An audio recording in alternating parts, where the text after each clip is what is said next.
السلام علیکم ورحمۃ اللہ وبرکاتہ، نحمدہ ونصلی علی رسولہ الکریم، اما بعد فاعوذ باللہ من الشیطان الرجیم، بسم اللہ الرحمن الرحیم، رب اشرح لی صدری ویسر لی امری واحلل عقدۃ من لسانی یفقہوا قولی۔ قیامت کے دن کیا ہوگا؟ قیامت کے دن انسان کا حساب کتاب ہوگا۔ قیامت کے دن انسان سے سوال کیے جائیں گے، ہمیں ان کے جواب کے لیے تیار رہنا چاہیے۔ تو آئیے دیکھتے ہیں کیا ہے قیامت کا دن۔ بسم اللہ الرحمن الرحیم،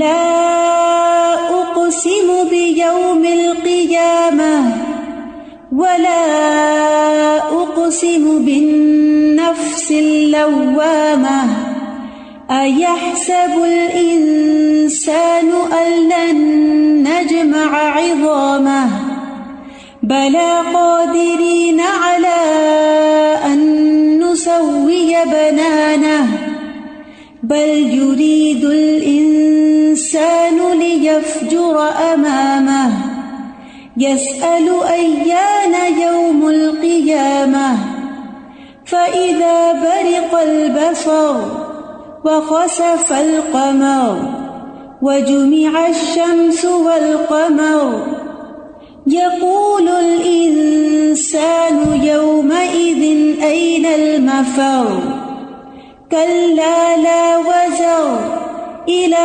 ربك يومئذ المستقر۔ نہیں، میں قیامت کے دن کی قسم کھاتا ہوں، اور نہیں میں بہت ملامت کرنے والے نفس کی قسم کھاتا ہوں۔ کیا انسان گمان کرتا ہے کہ بے شک ہم کبھی اس کی ہڈیاں اکٹھی نہیں کریں گے؟ کیوں نہیں، ہم انہیں اکٹھا کریں گے، اس حال میں کہ ہم قادر ہیں کہ اس کی انگلیوں کی پورے درست کر کے بنا دیں۔ بلکہ انسان چاہتا ہے کہ اپنے آگے آنے والے دنوں میں بھی نافرمانی کرتا رہے۔ وہ پوچھتا ہے اٹھ کھڑے ہونے کا دن کب ہوگا؟ پھر جب آنکھ پتھرا جائے گی اور چاند گہنا جائے گا اور سورج اور چاند اکٹھے کر دیے جائیں گے، اور اس دن انسان کہے گا کہ بھاگنے کی جگہ کہاں ہے۔ جب بھی کوئی آفت آتی ہے تو انسان وہاں سے بھاگ نکلتا ہے، لیکن قیامت کے دن کی آفت ایسی ہوگی کہ وہاں سے کوئی بھاگ بھی نہ سکے گا، ہرگز نہیں، پناہ کی کوئی جگہ نہیں۔ اس دن تیرے رب ہی کی طرف جا ٹھہرنا ہے، لہذا ضروری ہے کہ ہم اس دنیا میں رہتے ہوئے اپنے رب کی رضا کے کام کریں تاکہ رب کی ملاقات ہمارے لیے خوشگوار ہو جائے۔ تو ہم بات کر رہے تھے قیامت کے دن کے حساب کتاب کی۔ اس دن انسان کے مختلف اعمال کے بارے میں اس سے سوال کیا جائے گا، انسان کی اخلاص نیت کے بارے میں سوال ہوگا۔ سب سے پہلے شہید، عالم اور سخی کا حساب ہوگا۔ صحیح مسلم کی روایت میں ہے، ابو ہریرہ رضی اللہ عنہ کہتے ہیں، میں نے رسول اللہ صلی اللہ علیہ وسلم کو یہ فرماتے ہوئے سنا، بے شک قیامت کے دن سب سے پہلا شخص جس کے خلاف فیصلہ کیا جائے گا وہ شہید ہوگا، اسے پیش کیا جائے گا تو اللہ تعالیٰ اسے اپنی عطا کردہ نعمت کی پہچان کرائے گا تو وہ اسے پہچان لے گا۔ وہ پوچھے گا تو نے نعمتوں کو پا کر کیا کیا؟ وہ کہے گا میں نے تیرے راستے میں لڑائی کی یہاں تک کہ مجھے شہید کر دیا گیا۔ تو اللہ تعالیٰ فرمائے گا تو نے جھوٹ بولا، تم اس لیے لڑے تھے کہ تمہیں بہادر کہا جائے، سو کہہ دیا گیا۔ پھر اس کے بارے میں حکم دیا جائے گا کہ اس کو منہ کے بل گھسیٹا جائے یہاں تک کہ آگ میں ڈال دیا جائے گا۔ پھر وہ شخص لایا جائے گا جس نے علم حاصل کیا، اس کی تعلیم دی اور قرآن کی قرات کی، تو اسے پیش کیا جائے گا تو وہ اسے اپنی نعمتوں کی پہچان کرائے گا، وہ اسے پہچان لے گا۔ اللہ تعالیٰ فرمائے گا تو نے ان نعمتوں کو پا کر کیا کیا؟ وہ کہے گا میں نے علم حاصل کیا اور اسے سکھایا اور تیری خاطر قرآن کی قرات کی۔ وہ فرمائے گا تو نے جھوٹ بولا، تو نے علم اس لیے حاصل کیا کہ تجھے عالم کہا جائے، اور تو نے قرآن اس لیے پڑھا کہ کہا جائے کہ یہ قاری ہے، سو وہ کہہ دیا گیا۔ پھر اس کے بارے میں حکم دیا جائے گا کہ اسے منہ کے بل گھسیٹا جائے یہاں تک کہ وہ آگ میں ڈال دیا جائے گا۔ استغفر اللہ۔ وہ شخص جس کو اللہ نے وسعت دی اور ہر طرح کا مال عطا کیا اسے لایا جائے گا، وہ اسے اپنی نعمتوں کی پہچان کرائے گا تو وہ اسے پہچان لے گا۔ وہ فرمائے گا تم نے ان نعمتوں کا کیا کیا؟ وہ کہے گا میں نے کوئی ایسی راہ نہیں چھوڑی جس میں مال خرچ کرنا تجھے پسند نہ ہو مگر یہ کہ میں نے وہاں مال خرچ کیا، یعنی جہاں بھی تجھے پسند تھا وہاں خرچ کیا۔ اللہ تعالیٰ فرمائے گا تم نے جھوٹ بولا، تو نے یہ سب اس لیے کیا کہ تجھے سخی کہا جائے، سو ایسا ہی کہا گیا. پھر اس کے بارے میں حکم دیا جائے گا تو اسے منہ کے بل گھسیٹا جائے گا، پھر آگ میں ڈال دیا جائے گا. اللہ سبحانہ وتعالی ہم سب کو اس سے محفوظ رکھے. عام طور پر ہم یہ سمجھتے ہیں کہ سزا جو ہے وہ کافر کے لیے، منافق کے لیے، مشرک کے لیے ہے، کبیرہ گناہ کرنے والوں کے لیے ہے، لیکن یہاں پر آپ دیکھیے کہ یہاں سزائیں بتائی جا رہی ہیں نیک اعمال کرنے والوں کے لیے، جن کی نیت خالص نہ ہو، جن کی نیت میں فطور ہو، جن کے دل کے اندر یہ ہو کہ لوگ مجھے اپریشیٹ کریں. کوئی بھی وہ کام کرے، چاہے پڑھنے لکھنے کا ہو یا مال خرچ کرنے کا یا اللہ کے راستے میں نکلنے کا، وہ سارا اس لیے ہو کہ لوگوں کی نظر میں بڑا بنے. اور آپ دیکھیں عام طور پر لوگوں کا محاورہ ہوتا ہے، تم یہ کر رہے ہو، دیکھو لوگ کیا کہیں گے، لوگ کیا کہیں گے، لوگ کیا کہیں گے. یعنی جب کوئی برا کام کر رہا ہو تو اس کی برائی چھڑانے کے لیے کہتے دیکھو لوگ کیا کہیں. تو کوئی اللہ کے ڈر سے برائی نہیں چھوڑی بلکہ لوگوں کے ڈر سے چھوڑی. تو اس برائی چھوڑنے کا بھی کیا فائدہ جو صرف لوگوں کے ڈر سے ہو. پھر اسی طرح جب کوئی بچہ اچھا کام کرے یا اس کو موٹیویٹ کرنا ہو تو ہم اسے کہتے ہیں کہ تم ایسا کام کرو جو کسی نے نہ کیا ہو، تمہارا نام روشن ہو جائے، تم تاریخ میں اپنا نام لکھوا جاؤ. اور اس قسم کی باتیں جو صرف دنیا سے تعلق رکھتی ہیں، جبکہ کوئی بھی کام ہو، چاہے دین کا ہو یا دنیا کا، اس کو کرنے کے لیے ہماری نیت کیا ہونی چاہیے کہ میرے اس کام سے میرا رب راضی ہو جائے. اور یہ نیت ہوتی ہے تو تبھی انسان برے کام بھی چھوڑ دیتا ہے کہ یہ کام میری رب کی رضا کا نہیں ہے، اس لیے مجھے یہ نہیں کرنا. اور اچھے کام تو وہ کرتا ہی اس لیے ہے کہ اس کا رب اس سے راضی ہو جائے. اور ریاکاروں کا انجام کیا ہے؟ رسول اللہ صلی اللہ علیہ وسلم نے فرمایا، مجھے تمہارے حق میں سب سے زیادہ ڈر شرک اصغر کا ہے. صحابہ نے عرض کیا شرک اصغر کیا ہوتا ہے؟ آپ نے فرمایا ریاکاری. اللہ عز و جل قیامت کے دن جب لوگوں کو بدلہ دے گا تو ریاکاروں سے کہے گا ان ہستیوں کی طرف چلے جاؤ جن کے سامنے دنیا میں ریاکاری کرتے تھے، اور دیکھو ان کے پاس تمہارے لیے کیا بدلہ ہے، وہ تمہیں کیا دیتے ہیں. جن کے لیے کام کیا تھا انہی کے پاس جاؤ اور ان سے ہی جزا لو. اب دیکھیے کہ انسان دنیا میں بھی جب انسانوں کے لیے کام کرتا ہے تو انسان اسے ہیوملیٹ کر دیتے ہیں، اسے ذلیل کرتے ہیں، اس کے کام میں نقص نکالتے ہیں، اور پھر انسان کا دل ٹوٹ جاتا ہے اور پھر انسان کام چھوڑ دیتا ہے کیونکہ اس نے انسانوں کے لیے کام کیا تھا. لیکن جو شخص اللہ کے لیے کام کرتا ہے اسے لوگوں کی تنقید کی، لوگوں کے رویوں کی پھر پرواہ نہیں رہتی، کیونکہ اسے معلوم ہے کہ اس نے ایک اچھا کام کیا ہے اور اس کی جزا اللہ کے پاس ہے اور لوگوں سے تعریف کی ضرورت نہیں ہے.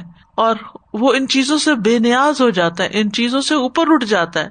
اسے پھر لوگوں سے شکوے نہیں رہتے کیونکہ اس نے اللہ کے لیے کیا اور اللہ نے ہر کام اس کا لکھ لیا، ہر چھوٹا اور ہر بڑا کام اس کے نامہ اعمال میں درج ہو گیا. اس لیے اس کو پھر اللہ کے راستے پر استقامت بھی نصیب ہوتی ہے، کیونکہ جو اللہ کے لیے کرتا ہے پھر اللہ اس سے راضی ہوتا ہے، پھر اللہ تعالیٰ اس کے لیے مزید نیکیوں کے راستے کھول دیتا ہے. تو اس لیے کوئی بھی کام ہو چھوٹا یا بڑا، ہم سب کو بار بار اپنے آپ کو یاد دہانی کرانی چاہیے کہ ہم یہ اللہ کے لیے کر رہے ہیں.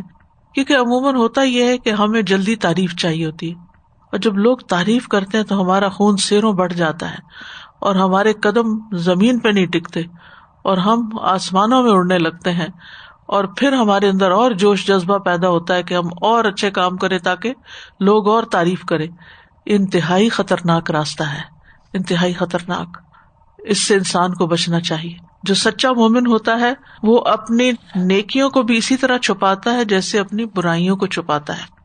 یعنی ہمیں اپنی برائیاں لوگوں کے سامنے ظاہر ہونے کا ایک ڈر ہوتا ہے کہ ہائے لوگوں کو پتہ چل گیا تو پھر کیا ہوگا.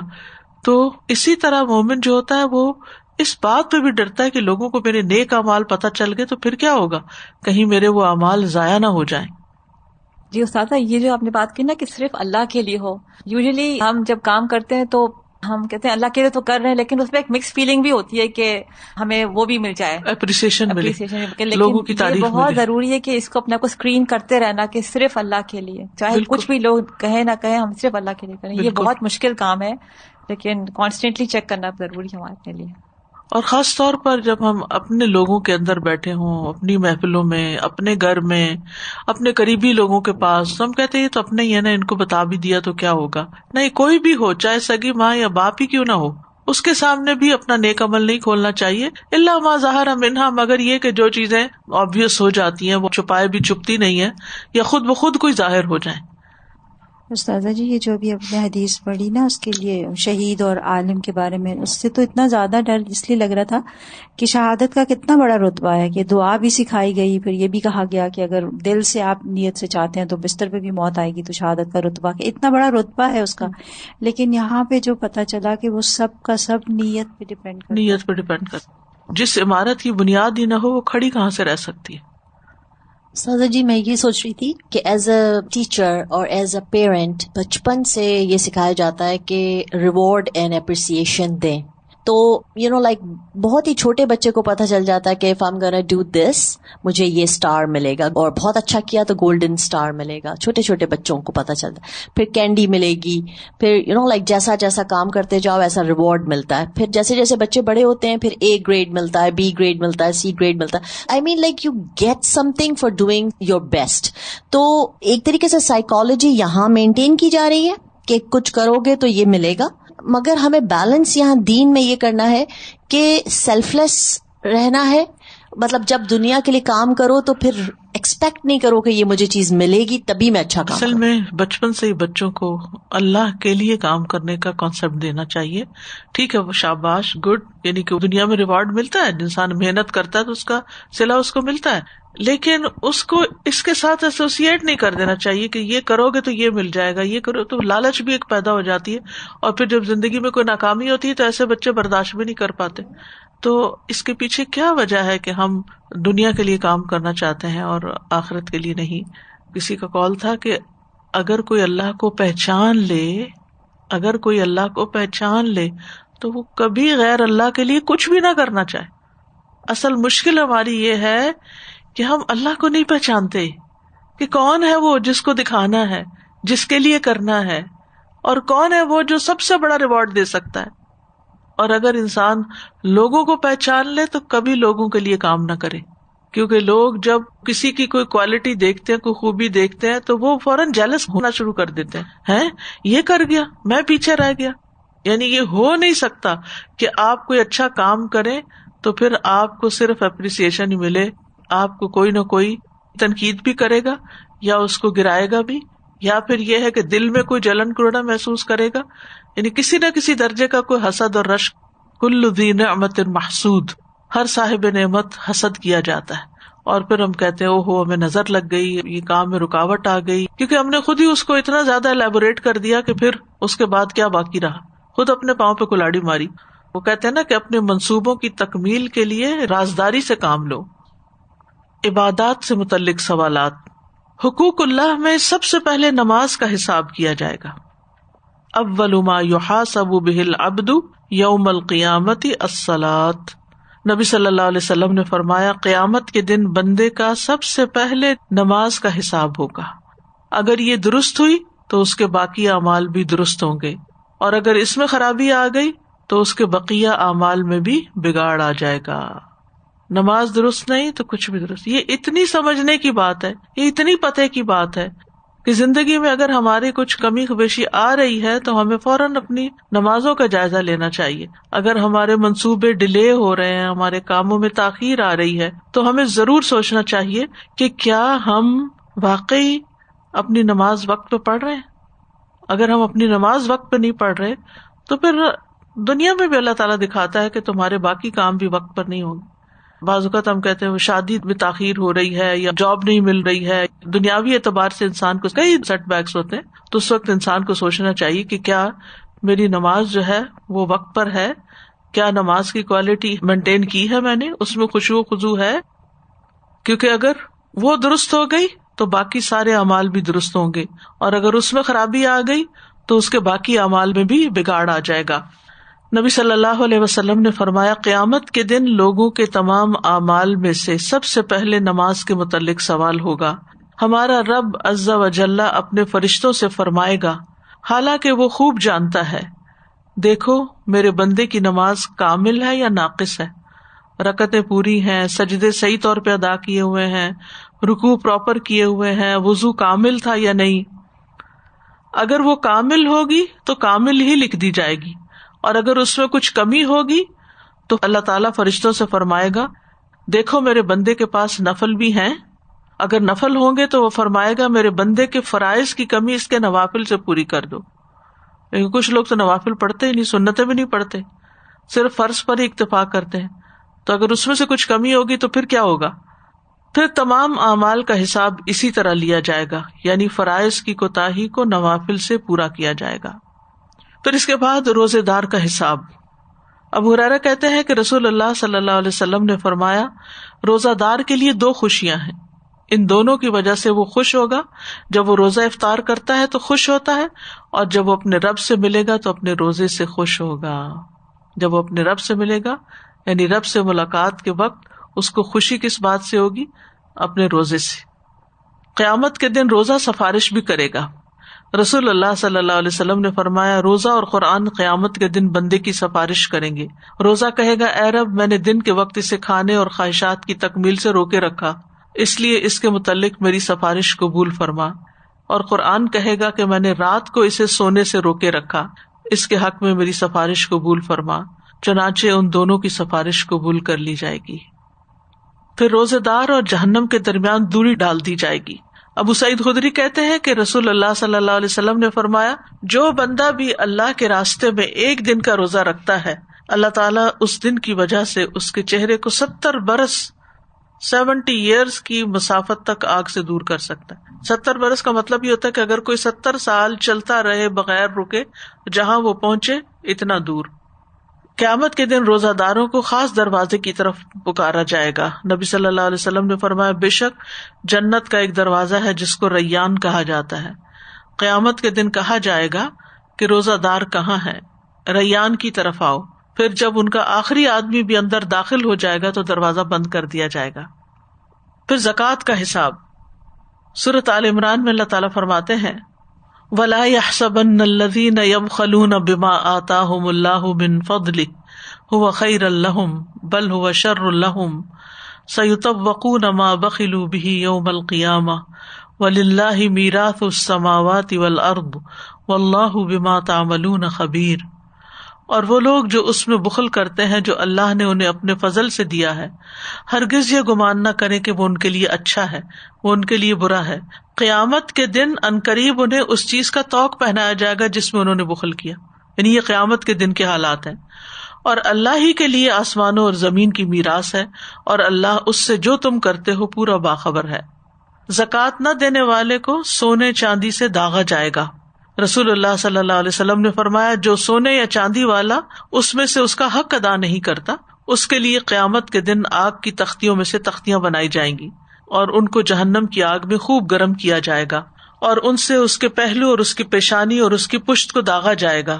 جب وہ ٹھنڈی ہو جائیں گی دوبارہ گرم کیا جائے گا. اس دن برابر یہ عمل اس کے ساتھ ہوتا رہے گا جس کی مقدار 50,000 سال ہوگی، یہاں تک کہ بندوں کے درمیان فیصلہ کر دیا جائے، یا تو اس کو جنت کا راستہ دکھایا جائے یا آگ کا راستہ. تو اس سے بھی اندازہ لگائیں کہ خود میدان حشر میں بھی کئی سزائیں ہوں گی جو انسان کے اعمال میں کمی کی بنا پر ہوں گی. پھر ایک اور روایت میں آتا ہے گنجے سانپ کا مسلط ہونا. رسول اللہ صلی اللہ علیہ وسلم نے فرمایا جسے اللہ نے مال دیا اور اس نے اس کی زکوٰۃ ادا نہیں کی تو قیامت کے دن اس کا مال نہایت زہریلے گنجے سانپ کی شکل اختیار کر لے گا.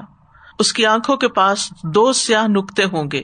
پھر وہ سانپ اس کے دونوں جبڑوں سے اسے پکڑ لے گا، جوز سے، اور کہے گا کہ میں تیرا مال اور خزانہ ہوں.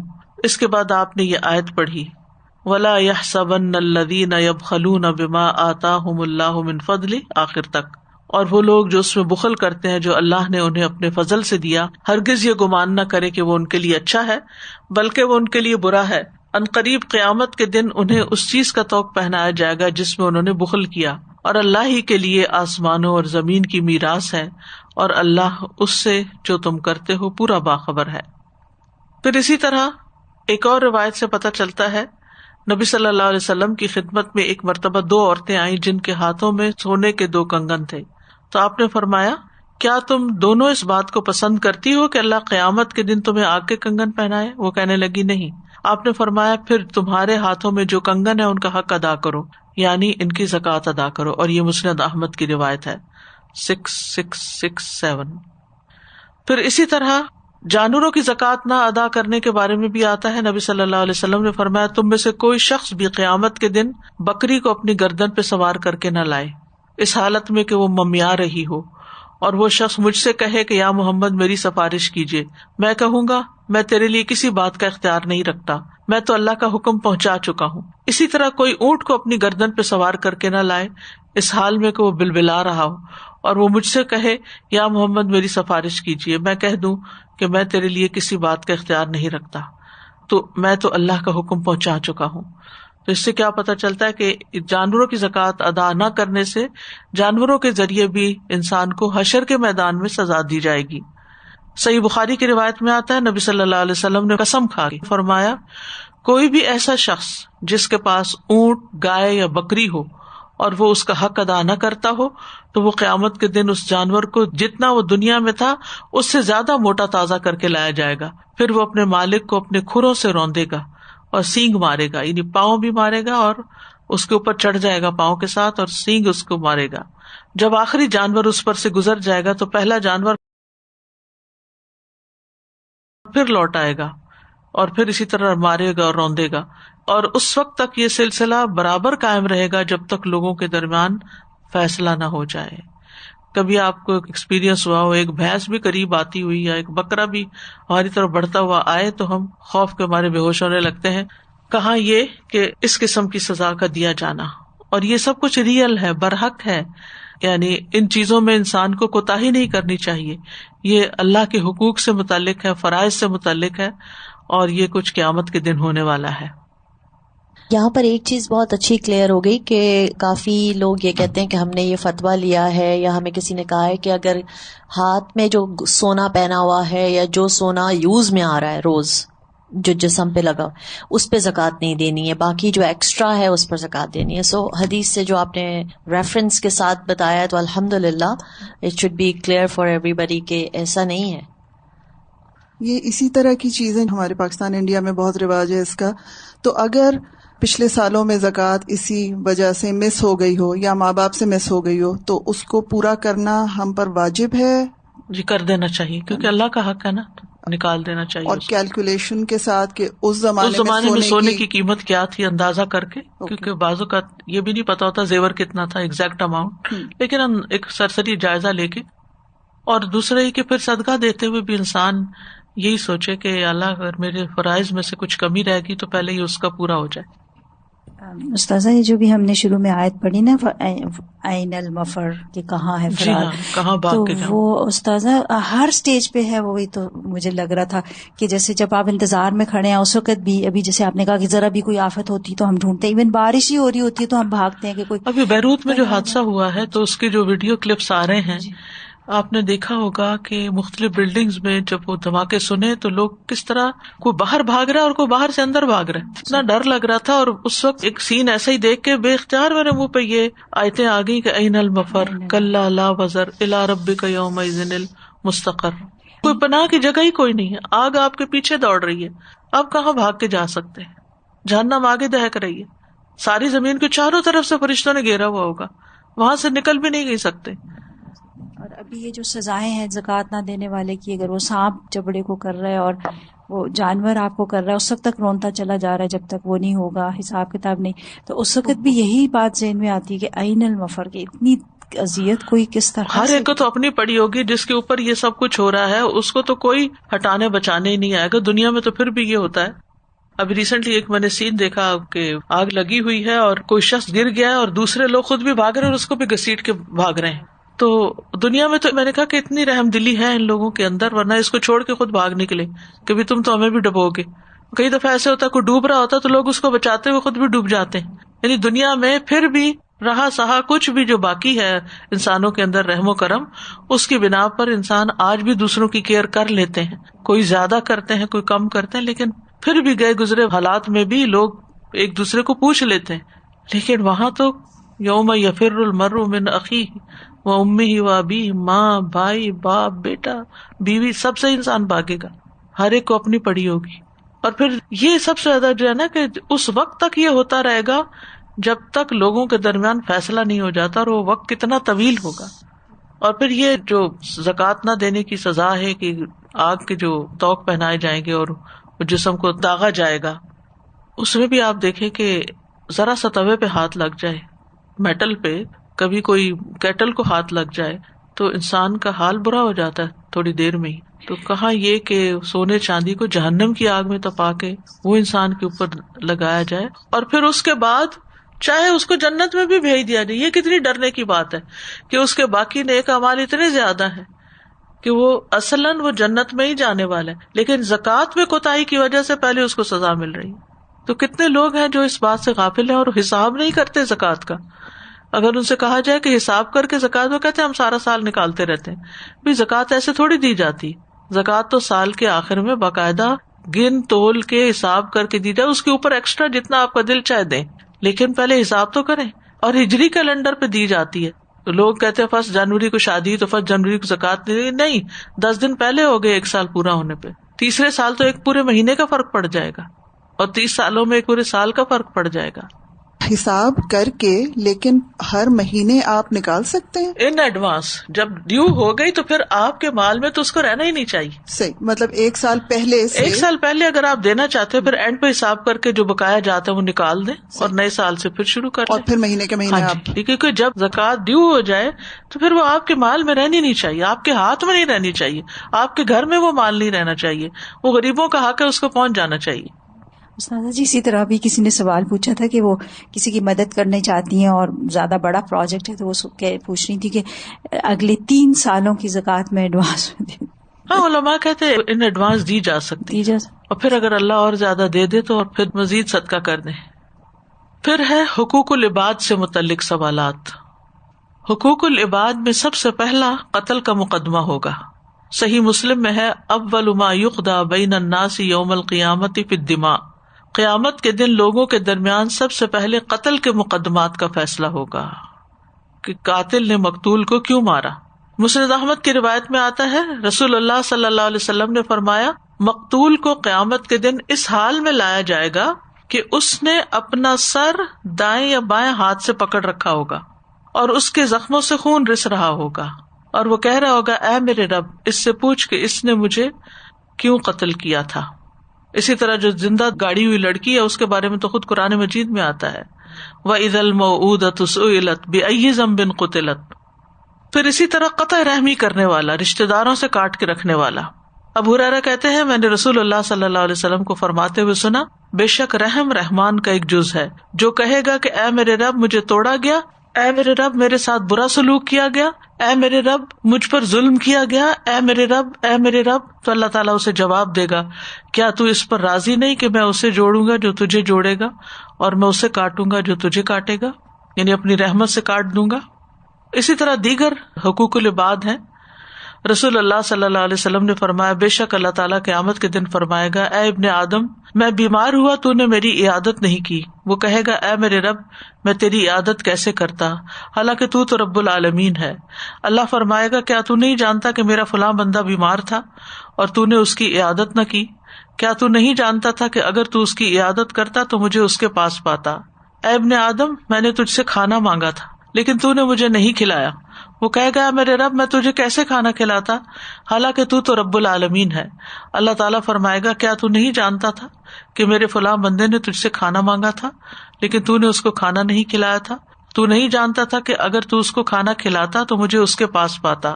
اے ابن آدم میں نے تجھ سے پانی مانگا لیکن تو نے مجھے پانی نہیں پلایا. وہ کہے گا اے میرے رب میں تجھے کیسے پانی پلاتا حالانکہ تو رب العالمین ہے. اللہ فرمائے گا میرے فلاں بندے نے تجھ سے پانی مانگا تھا لیکن تو نے اس کو نہیں پلایا، اگر تو اسے پلاتا تو مجھے اس کے پاس پاتا. پھر ہر ذمہ دار سے اس کی ذمہ داری کے بارے میں سوال کیا جائے گا. نبی صلی اللہ علیہ وسلم نے فرمایا اللہ تبارک و تعالی جس شخص کو رعیت کا خواہ کم ہو یا زیادہ ذمہ دار بناتا ہے اللہ تعالیٰ اس سے اس کی رعایا کے بارے میں قیامت کے دن سوال کرے گا کہ اس نے اپنی رعایا کے بارے میں اللہ تعالیٰ کے احکامات کو ضائع کیا یا قائم کیا. یہاں تک کہ اس سے اس کے اہل خانہ کے بارے میں بھی خصوصیت کے ساتھ پوچھا جائے گا، یعنی مرد سے اس کی فیملی کے بارے میں پوچھا جائے گا کہ ان کے حقوق دیے یا نہیں دیے. اور آپ دیکھیے کہ اس بارے میں کتنی کمپلینٹس ہیں کہ حق مہر تک نہیں دیا، یا پھر اس کے بعد یہ کہ نان نفقہ نہیں دیا، یا بچوں کی تربیت میں کوئی حصہ نہیں ڈالا, یا بیمار ہونے پر علاج نہیں کروایا. اس طرح کے بہت سے مسائل ہیں. یعنی شوہر کو جو قوام کہا گیا ہے وہ اصل میں قوام کا مطلب ہی ذمہ دار ہے. اسی طرح عورت سے پوچھا جائے گا اس کے بال بچوں وغیرہ کے بارے میں کہ ان کی اس نے کیا تربیت کی, کیا ان کے حقوق ادا کیے. اور اسی طرح خادم سے پوچھا جائے گا کہ اس نے اپنی ذمہ داری کس حد تک نبھائی. تو یہ جو ذمہ داری ہے یہ امامت کبریٰ بھی ہوتی ہے اور صغریٰ بھی ہوتی ہے. امامت کبریٰ تو یہ کہ کسی ملک کا سربراہ ہو, کسی آرگنائزیشن کا ہو, لیکن امامت صغریٰ جو ہے اس میں ہر شخص شامل ہے. ہر شخص کسی نہ کسی درجے میں کسی نہ کسی کام کا ذمہ دار ہے. امر بالمعروف اور نہی عن المنکر سے متعلق سوال ہوگا. رسول اللہ صلی اللہ علیہ وسلم نے فرمایا یقیناً اللہ بندے سے قیامت کے دن سوال کرے گا, حتیٰ کہ یہ بھی پوچھے گا جب تم نے برائی دیکھی تھی تو اس کا انکار کیوں نہیں کیا تھا. جب اللہ تعالیٰ بندے کو اپنی حجت ذہن نشین کرائے گا تو وہ کہے گا اے میرے رب میں نے تجھ پر اعتماد کیا تھا اور لوگوں سے ڈر گیا تھا. یعنی حجت ذہن نشین کرانے کا مطلب یہ کہ اللہ تعالیٰ جواب بھی اس کو الہام کرے گا.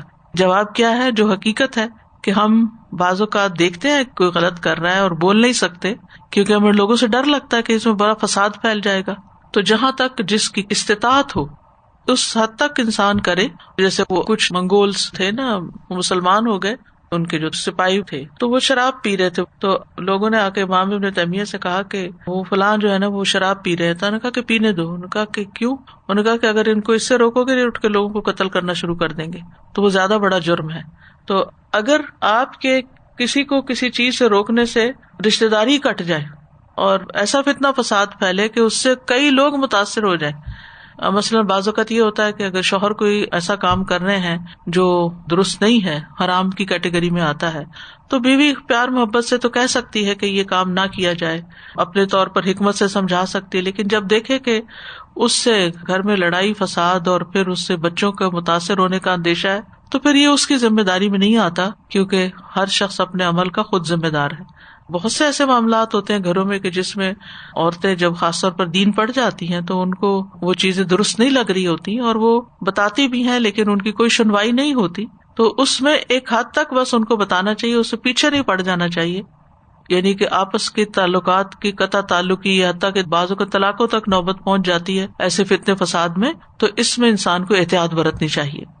یعنی اگر منکر کو دور کرنے سے منکر میں اضافہ ہو جائے تو اس منکر کو دور نہیں کرنا چاہیے. پھر یعنی چھوٹا منکر رہے بڑے منکر کی نسبت. پھر آپس میں کیے گئے ظلموں کا حساب کتاب. رسول اللہ صلی اللہ علیہ وسلم نے فرمایا جس نے اپنے کسی بھائی پر ظلم کیا ہو تو اسے چاہیے کہ اس سے دنیا میں ہی معاف کروا لے.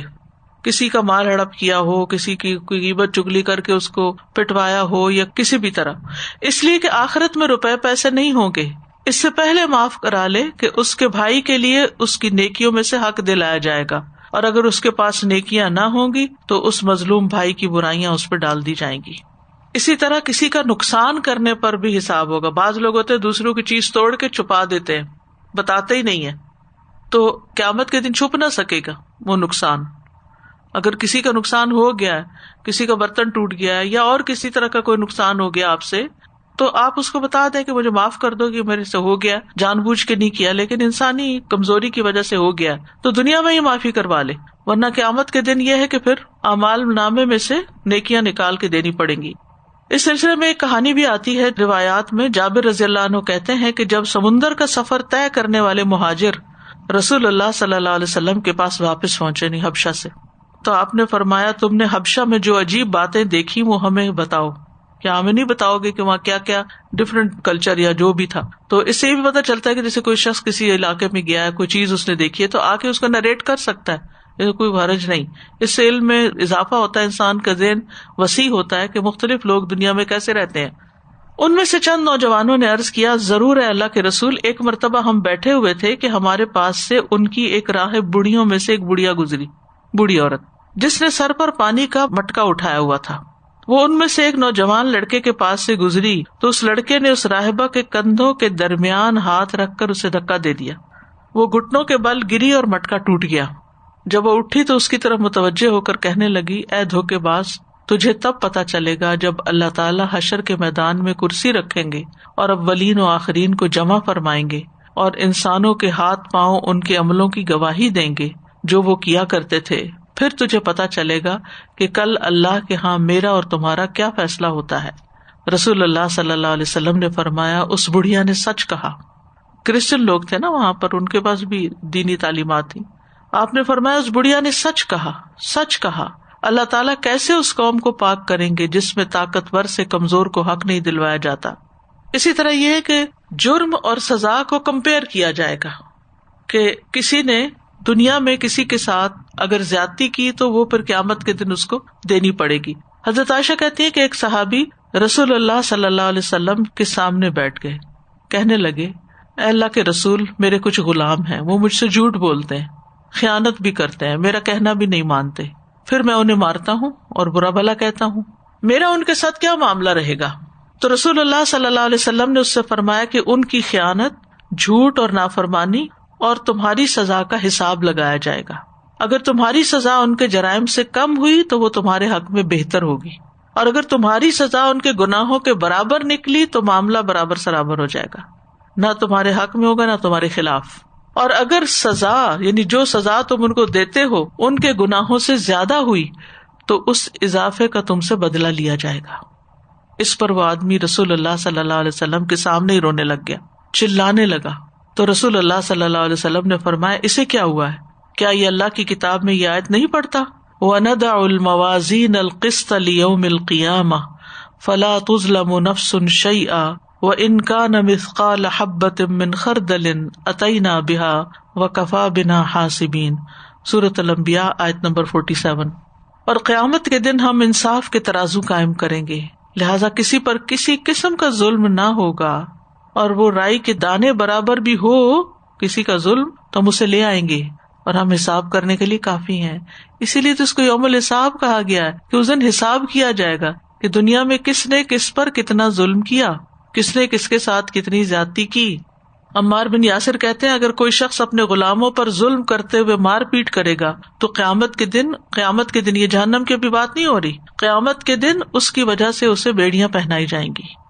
دنیا میں ہم یہ سب کچھ بھولے ہوئے ہیں، یا تو جانتے نہیں، یا جانتے ہیں تو جانتے ہوئے بھی انجان بنے ہوئے ہیں کہ گویا پتہ ہی نہ ہو، اور پھر یہ کی بات کہتے اللہ تعالیٰ معاف کرنے والا ہے۔ حقوق العباد تو جب تک بندے معاف نہیں کریں گے اللہ تعالیٰ بھی معاف نہیں کریں گے، یہ بات تو بچپن سے ہمیں بتائی جاتی ہے۔ تو اس لیے بہت ضروری ہے کہ ہماری طرف سے کسی پر زیادتی نہ ہو، ہماری طرف سے زیادتی نہ ہو، کیونکہ قیامت کا دن یوم الدین کا مطلب یہی ہے، یہ بدلے کا دن ہے، کیونکہ وہاں جا کے بدلہ لے لیا جائے گا۔ بعض اوقات ہم پر کوئی زیادتی کرتا ہے، ہم بدلہ لینے لگتا ہے تو ظالم بن جاتے ہیں، اتنی زیادہ زیادتی کر بیٹھتے ہیں کہ ظالم مظلوم بن جاتا ہے اور مظلوم ظالم بن جاتا ہے۔ تو اس چیز کو بھی پیش نظر رکھنا چاہیے۔ اللہ تعالیٰ یہ سب کا حساب آسان کرے۔ ہر پوائنٹ پہ ڈر لگ رہا ہے، اور یہ ذمہ دار سے اس کی ذمہ داری کے بارے میں سوال کیا جائے گا، اور یہ سب۔ اور اس میں آپ نے استاذہ جی اگزامپل دیا جیسے باپ کے لیے کہ اولاد کا انفاق اور وہ سب، صرف ایک ایگزامپل شیئر کرنے کے لیے، معاشرتی طور پہ ہم سب یہاں رہتے ہیں، فائنینشیل اسسٹنس ریلیٹڈ اپلیکیشنز میرے پاس آتی ہیں، کچھ فیملی سے انٹرویوز ہوتے ہیں، بہت ساری سنگل مدرز، خواہ وہ وڈو ہیں یا خواہ وہ سیپریشن وغیرہ کے ساتھ ہیں۔ زیادہ تر سیپریشن والوں سے جب پوچھا جاتا ہے، کیونکہ وہ اسکول فیس سے متعلق میرا انٹرویو ہوتا ہے، تو وہ کہتے ہیں کہ نہیں، باپ کچھ نہیں دیتا، باپ کچھ نہیں دیتا، یعنی زندہ ہے لیکن کچھ دینا نہیں چاہتا۔ کسی نے اس کا یہ رکھا ہوا ہے کہ they find loopholes with the law، یا وہ ڈیلے کر رہے ہیں، سال 2 سال کچھ نہیں دے رہے ایٹ آل، اور وہ سنگل مدر جو خواہ امپلائڈ ہے یا نہیں ہے، وہ ظاہر کھانا پینا رینٹ یہ چیزیں ہی پورا کرنا بڑی بات ہے کہ کہاں وہ پرائیویٹ اسکول کی فیس افورڈ کریں۔ تو مجھے اس سے خیال آ رہا تھا کہ ایک یہ اتنا کامن ٹرینڈ ہے، یہ مسلمان فادرز کی بات ہے، تو کیسے یعنی اس حساب میں تو چھوٹی چھوٹی چیزیں یہ برابری والی یعنی کم کر دینا بھی اتنا زیادہ خطرناک ہوگا، تو کہاں جو کوئی بالکل ہی نہیں دے رہا۔ اور اسی طرح کئی ہم سوسائٹی میں سنتے ہیں کہ شوہر زندہ ہیں، شوہر کام بھی کر رہے ہیں، لیکن وہ ان کو ارن کر کے نہیں دینا چاہتے، اور خود women have to earn, especially western countries میں بہت زیادہ، کیونکہ ایک ہے کہ جی تم کماتی ہو تو تم خود ہی سپورٹ کرو۔ تو this is something very very scary کہ ہم آگے اس کو کیسے انڈو کریں اور کیسے اس ٹرینڈ کو چینج کیا جائے، کیونکہ آنیسٹلی یہ اس طرح کے انٹرویوز کرنے میں مجھے ایک دم سے ڈر بھی لگتا ہے کہ اتنی زیادہ سیپریشنز، اتنی زیادہ یہ سلسلہ بڑھتا چلا جا رہا ہے۔ اور سیپریشن کی وجہ بھی یہی ہوتی ہے کہ پہلے بھی نہیں دے رہے ہوتے نا، تو پھر عورتیں تنگ آ کے کہتی ہیں کہ چلے ہم پھر اس ریلیشن سے باہر نکل کے کچھ اور دیکھتے ہیں. یہ جو آدمیوں کے قوام ہونے کی بات ہے وہ بس صرف لینے کے لیے عام طور پہ دیکھی جاتی ہے کہ لینے کے لیے ہم قوام ہیں. وہ ایکچولی کیئر ٹیکرز ہوتے ہیں کہ آپ اپنی فیملی کے اور اپنی عورتوں کے کیئر ٹیکر ہوں. ابھی پروٹیکٹرز. ابھی ایک ویڈیو کسی نے واٹس ایپ پہ بھیجی اور دل ہل گیا اس کو دیکھ کے کہ وہ باپ ہی ہوگا, دروازے کے آگے کھڑا ہوا ہے گاڑی لے کے, وہ دیر ہو گئی شاید دروازہ کھلنے میں, اس سے اتنا صبر نہیں ہوا کہ اس نے گاڑی سٹارٹ کی اور دروازہ توڑتا ہوا اندر آ گیا. اتنی دیر میں اس کی بچی دروازے پہ آ چکی تھی دروازہ کھولنے کے لیے, اس کو روندتی ہوئی گاڑی. مطلب وہ آپ خود ہی ٹھیک کروائیں گے نا, وہ گیٹ بھی آپ نے گیٹ توڑنے کا ہی سوچا ہوگا, آپ کو تو یہ پتا بھی نہیں ہوگا کہ بچی بھی میری آ چکی ہے. تو یہ مطلب حال ہے کہ وہ بے صبرا پن اور بد مزاجی کہ آپ گھر میں انٹری دیتے ہیں تو لوگوں کے لیے آپ ایک عذاب بنے ہوئے ہوتے ہیں. استاذہ جی ابھی یہ جو آپ نے ذمہ دار لوگوں کی بات کی تو میں یہ خیال آ رہا تھا, میں نے کہا کسی کی پروموشن ہوتی ہے تو ہم کتنا سیلیبریٹ کرتے ہیں اور کتنی خوشیاں منائی جاتی ہیں کہ پروموشن ہو گئی ہے, بڑا عہدہ مل گیا. تو یہاں پہ دیکھیں ایک اتنی ہی ذمہ داری بڑھ گئی, اتنا ہی کام بڑھ گیا. اور ایک استاذہ جی سوال تھا بھی جیسے وہ کسی کا نقصان ہو گیا, کسی کو کوئی برتن ٹوٹ گیا, کچھ ہو گیا, تو بس معذرت ہے یا ریپلیسمنٹ بھی ہے؟ نبی صلی اللہ علیہ وسلم نے تو ریپلیسمنٹ کرائی تھی جب حضرت عائشہ نے ہاتھ مار کے وہ برتن توڑ دیا تھا, الا یہ کہ دوسرا شخص کہے کہ کوئی بات نہیں ایکسٹرا تھا ٹھیک ہے. استاذہ جی قتل کے مقدمے میں مجھے یاد آ رہا تھا, اب لوگوں کا اتنا عام ہو گیا ابارشن کروانا, اور اس کو کوئی بات سمجھتے ہی نہیں ہے کہ یہ بھی کوئی قتل ہے. زبیر رضی اللہ عنہ کہتے ہیں کہ جب یہ آیت نازل ہوئی کہ انک میت و انہم میتون, میں نے کہا اللہ کے رسول کیا ہمیں مخصوص گناہوں کے ساتھ ساتھ آپس کی رنجشوں کے نتائج بھگت لینے کے بعد آخرت میں دوبارہ جواب دہی کا سامنا کرنا پڑے گا؟ آپ نے فرمایا ہاں, تمہیں بار بار تکلیف دی جائے گی یہاں تک کہ ہر حقدار کو اس کا حق لوٹا دیا جائے پورا پورا. یعنی ایک کے کیس سے فارغ ہوئے ایک دوسرا آ گیا, اس کے کیس سے فارغ ہوئے تیسرا آ گیا, چوتھا آ گیا, پانچواں آ گیا, جتنے لوگوں کے حق مارے ہوئے وہ سارے بار بار پیشی ہوگی. رسول اللہ صلی اللہ علیہ وسلم نے فرمایا قیامت کے دن تم لوگوں سے حقداروں کے حقوق ادا کروائے جائیں گے یہاں تک کہ بغیر سینگ والی بکری کا بدلہ سینگ والی بکری سے لیا جائے گا, کیونکہ قرآن مجید میں آتا نا وَإِذَا الْوُحُوشُ حُشِرَتْ, وحوش یعنی وحشی جانور بھی ان کا بھی حشر ہوگا, وہ بھی اکٹھے کیے جائیں گے اور ان کے درمیان بھی بدلہ چکایا جائے گا. ایک درہم کا بھی حساب ہوگا. رسول اللہ صلی اللہ علیہ وسلم نے فرمایا جس کی موت ایسی حالت میں آئے کہ اس کے ذمہ ایک اشرفی یا ایک درہم بھی ہو تو اس کی ادائیگی اس کی نیکیوں سے کی جائے گی, کیونکہ وہاں اشرفی یا درہم نہیں ہوں گے. تو بعض اوقات ہم کسی کا قرضہ لوٹا رہے ہیں یا کسی کو کوئی چیز لوٹا رہے ہیں تو وہ پوری واپس نہیں کرتے, وہ کہتے کوئی بات نہیں, اچھا چلو یہ چھوڑ دو. پھر دوسرے نے دل سے چھوڑا کہ نہیں چھوڑا یہ بھی تو دیکھنا چاہیے, یعنی معاف کرانا ضروری ہے. رسول اللہ صلی اللہ علیہ وسلم نے فرمایا قیامت کے دن ایک ایسا آدمی آئے گا جسے یہ امید ہوگی کہ وہ اپنی نیکیوں کے بلبوتے پر نجات پا جائے گا, بڑے بڑے نیک کام کیے ہوں گے اس نے جن پر ظلم کیا ہوگا وہ آ کر اس کی نیکیاں لیتے رہیں گے حتیٰ کہ اس کی نیکیاں ختم ہو جائیں گی. لیکن پھر ایک اور مظلوم آ جائے گا, اب اس کی حسنات تو ختم ہو چکی, تو مظلوم کی برائیاں اس کے کھاتے میں ڈال دی جائیں گی. اللہ تعالیٰ محفوظ رکھے. اور امت محمد صلی اللہ علیہ وسلم کا مفلس ترین شخص وہ ہے کہ جس کی نیکیاں لوگوں میں تقسیم کر دی جائیں. آپ نے پوچھا کیا تم جانتے ہو مفلس کون ہے؟ صحابہ نے عرض کیا کیا ہم میں مفلس وہ آدمی ہے جس کے پاس درہم اور مال و اسباب نہ ہو؟ تو رسول اللہ صلی اللہ علیہ وسلم نے فرمایا بے شک قیامت کے دن میری امت کا مفلس وہ آدمی ہوگا جو نماز روزے زکوٰۃ وغیرہ سب کچھ لے کر آئے گا, لیکن اس نے دنیا میں کسی کو گالی دی ہوگی, کسی پہ تہمت لگائی ہوگی, کسی کا مال کھایا ہوگا, کسی کا خون بہایا ہوگا, کسی کو مارا ہوگا, یعنی کسی کو زخمی کیا, کسی کو مارا, تو اس کی نیکیوں میں سے اس کو دے دیا جائے گا, اور اس کی نیکیاں ان کے حقوق کی ادائیگی سے پہلے ختم ہو گئی تو ان لوگوں کے گناہ اس آدمی پہ ڈال دیے جائیں گے, پھر اس آدمی کو آگ میں ڈال دیا جائے گا. اسی طرح مجاہد کے پیچھے اس کے گھر والوں سے خیانت کرنے والے کا بدلہ. رسول اللہ صلی اللہ علیہ وسلم نے فرمایا مجاہدین کی عورتوں کی حرمت اور عزت گھروں میں رہنے والوں کے لیے ایسی ہے جیسے ان کی ماؤں کی عزت ہے.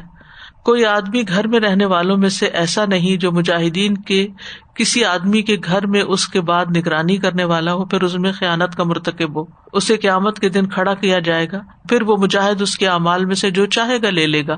اب تمہارا کیا خیال ہے؟ یعنی اللہ کے دین کے لیے جو شخص نکلا ہوا ہے تو پیچھے اس کے بیوی بچے اکیلے ہیں، تو ان کو اگر کوئی لک آفٹر کرنے آتا ہے اور پھر ان کے ساتھ دھوکا کرتا ہے، اس کی بیوی کے ساتھ کوئی برا کرتا ہے یا ان کے مال میں سے کوئی خیانت کرتا ہے، تو یہ تو اور بھی زیادہ برا ہے کہ باقی لوگوں کا تو برابر کیا جائے گا نا، جتنا ظلم ہوگا اتنی نیکی دلوائی جائے گی، لیکن مجاہد کو تو کھڑا کیا جائے گا کہ اب جتنا چاہو تم لے لو۔ پھر کلمہ گو کو قتل کرنے والے کا حساب۔ اسامہ کہتے ہیں رسول اللہ صلی اللہ علیہ وسلم نے ہم لوگوں کو ایک مہم میں حرقات قبیلے کی طرف روانہ فرمایا، انہوں نے ہمیں بھانپ لیا اور نکل بھاگے، ہم نے ایک آدمی کو جا لیا، جب ہم نے اسے گھیرا تو اس نے لا الہ الا اللہ کہہ دیا، تو ہم نے اس کو مار دیا حتیٰ کہ قتل کر دیا۔ پھر میں نے یہ واقعہ نبی صلی اللہ علیہ وسلم سے ذکر کیا تو آپ نے فرمایا قیامت کے دن لا الہ الا اللہ کے مقابلے میں تیرے لیے کون ہوگا؟ اس پر میں نے عرض کیا اللہ کے رسول اس نے ہتھیار کے خوف سے کہا تھا۔ آپ نے فرمایا بھلا تو نے اس کا دل کیوں نہ چیر لیا تاکہ تجھے معلوم ہو جاتا کہ اس نے اس وجہ سے کہا تھا یا کسی اور وجہ سے۔ قیامت کے دن تیرے لیے لا الہ الا اللہ کے مقابل کون ہوگا؟ آپ مسلسل یہ کلمہ دہراتے رہے حتیٰ کہ میرا دل چاہا کاش میں آج ہی اسلام لایا ہوتا۔ تو اس سے یہ پتہ چلتا ہے کہ مسلمان کو مارنا بہت ہی بڑا جرم ہے۔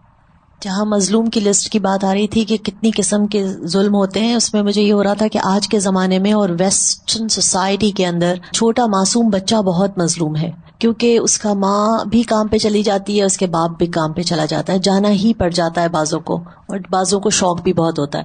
تو دونوں صورتوں میں بچہ جو ہے وہ بہت نیگلیکٹ ہوتا ہے، اور اس کے علاوہ روتا دھوتا بیچارہ کہیں نہ کہیں اس کو چھوڑ کر آتے ہیں اور پھر شام تک اسے دیکھتے ہیں کہ پھر پک اپ کرتے ہیں۔ تو اس سلسلے میں جب تک وہ وہاں جہاں بھی ہوتا ہے وہ بچہ، میں نے اپنی آنکھوں سے دیکھا ہوا ہے بچوں کو، چھوٹے بچوں کو، کہ وہ خوش نہیں ہوتے، ان کی نظریں کھڑکی پر لگی ہوتی ہیں، کھانا پینا بھی مل جاتا ہے، باقی چیزیں بھی، لیکن ماں نہیں ملتی، ماں نہیں ملتی، باپ نہیں ملتا، تربیت نہیں ملتی، وہ شفقت نہیں ملتی۔ اور سیکنڈلی پھر ہم چاہتے ہیں اس میں سے آج کی سوسائٹی کے حساب سے ہم اسے اسلامک اسکول میں ڈالنے کی کوشش کرتے ہیں۔ بچہ میرا اسلامک اسکول جائے گا، سب سیکھ کے آ جائے گا، گھر پہ آتے ہیں ماں وہی اسٹائل میں ہوتی ہے جو ویسٹرن اسٹائل میں، مگر یہ ساری چیزیں، اور پھر اس سے ایکسپیکٹیشن یہ کی جا رہی ہے بیٹا دعائیں سناؤ، یہ کرو، ٹائم ٹو ٹائم سب کچھ کر کے دکھاؤ، کیونکہ ہم پے کر رہے ہیں مسلمان اسکول کو۔ سو آل دیز ظلم it's come in the under the category of ظلم، کہ آپ کیا ایکسپیکٹ کر رہے ہیں جیسے کچھ دے نہیں رہے آپ۔ وآخر دعوانا ان الحمد للہ رب العالمین۔ سبحانک اللہم وبحمدک، اشہد ان لا الہ الا انت، استغفرک واتوب الیک۔ السلام علیکم ورحمۃ اللہ وبرکاتہ۔